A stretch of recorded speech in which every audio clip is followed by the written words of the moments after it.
ओम नमः शिवाय। हर हर महादेव। नमस्कार दोस्तों, आपके अपने चैनल नित्य साधना में आपका स्वागत करते हैं। तो दोस्तों, आज हम चर्चा करेंगे, जब आपका अच्छा समय शुरू होने वाला होता है तो हमें ऐसे 6 संकेत मिलते हैं जिन्हें हम समझ नहीं पाते हैं।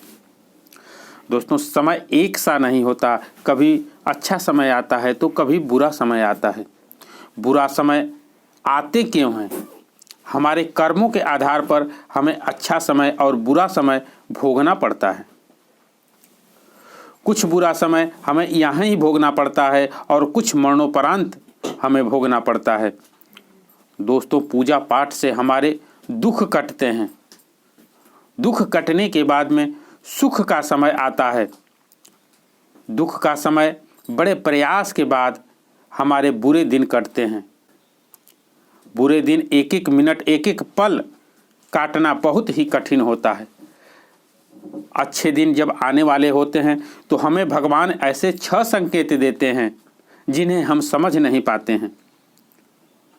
मैं फिर से बताना चाहूँगा दोस्तों, सुख का समय जल्द कट जाता है और दुख का समय एक एक पल काटना बहुत ही कठिन होता है। तो दोस्तों, जो लोग सुख के समय में भगवान की शरण में रहते हैं, भगवान की पूजा पाठ करते हैं, उनका दुख का समय आता ही नहीं है। जो जाने अनजाने में हमसे गलतियां हो जाती हैं वह हमें भोगना पड़ता है। शास्त्रों में एक ऐसा वर्णन है, जब हमारे अच्छे समय आते हैं तो हमें ऐसे कौन से संकेत मिलते हैं। तो शास्त्र में ऐसा बताया गया है कि जब हमारा अच्छा समय आने वाला होता है तो हमारे घर में, आंगन में गौरैयों की चकचकाहट सुनाई देती है। हमारे घर में, हमारे छत पर गौरैया आती हैं। तो दोस्तों, जब गौरैया आती है तो उन्हें दाना जरूर डालना चाहिए। यह बहुत शुभता का प्रतीक है और उन्हें जल जरूर रखना चाहिए। जो उनका पेट भरता है, निसहाय का पेट भरता है, उसे भगवान हरदम उसके साथ होते हैं। अगली चीज़ बताना चाहूँगा, गाय आपके दरवाजे पर अगर आती है, अगर आपके सामने कहीं आप जा रहे हैं, गाय आकर रुक जाए तो वह अच्छा समय होता है, वह अच्छा दिन माना जाता है। जिस कार्य के लिए आप जाते हैं वह कार्य हो जाता है। तो आपके अच्छा समय हो या बुरा समय हो, गाय को रोटी जरूर खिलाना चाहिए। दोस्तों, ऐसा करने से आप सुने भी होंगे, गाय में 33 कोटि देवी देवताओं का वास होता है और जो गौ माता को रोटी खिलाता है उसके साथ माता लक्ष्मी की कृपा सदैव रहती है, भगवान की कृपा रहती है। तो आप गाय को रोटी जरूर खिलाएं।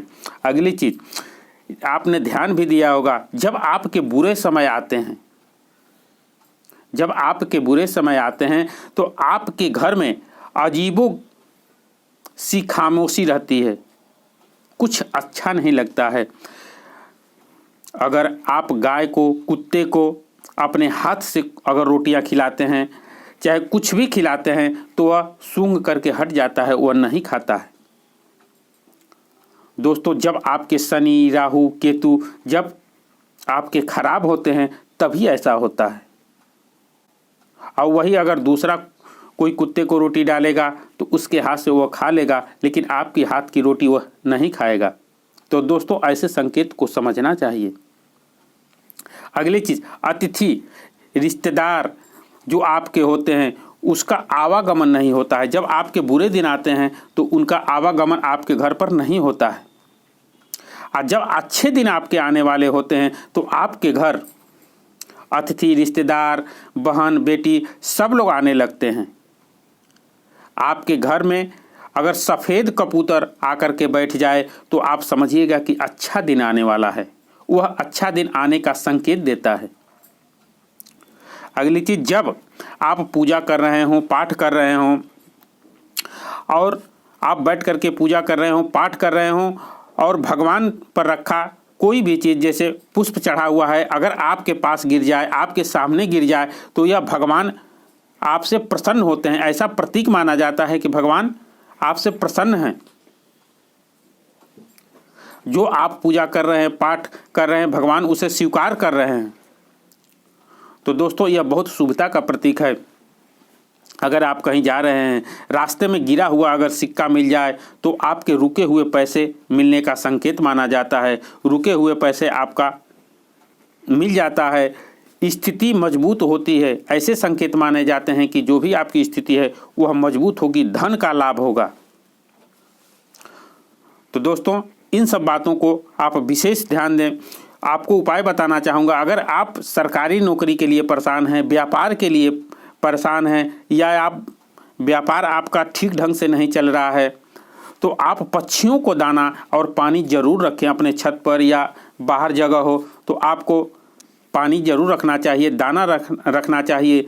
पक्षियों को दाना और पानी रखना शुभता का प्रतीक होता है और इसे रखने से उत्तम फल की प्राप्ति होती है। तो दोस्तों, यह उपाय आप अवश्य करें। तो दोस्तों, आपको यह वीडियो अगर पसंद आती है तो एक लाइक ज़रूर करें। तो मिलते हैं कुछ ऐसी ही ज्ञानवर्धक वीडियो के साथ। धन्यवाद।